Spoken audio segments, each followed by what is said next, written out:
উফ, আবার গেল। তোমাকে বলেছিলাম আস্তে খেলতে। ফারহান, প্রতিবেশীকে অসুবিধা দেওয়া ঠিক না। বল আস্তে খেলবে। আচ্ছা বাবা।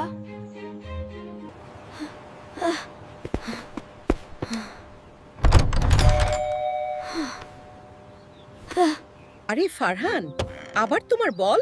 জি দাদি, ভুলে চলে গেছে, সরি। কোনো সমস্যা নেই, তবে সাবধানে খেলবে। ধন্যবাদ দাদি।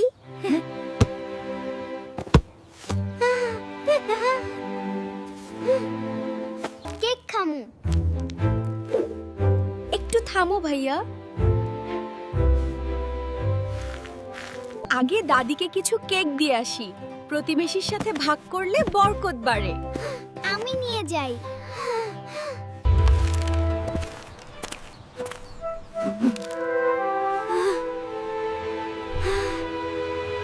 ও মা, কেক এনেছো?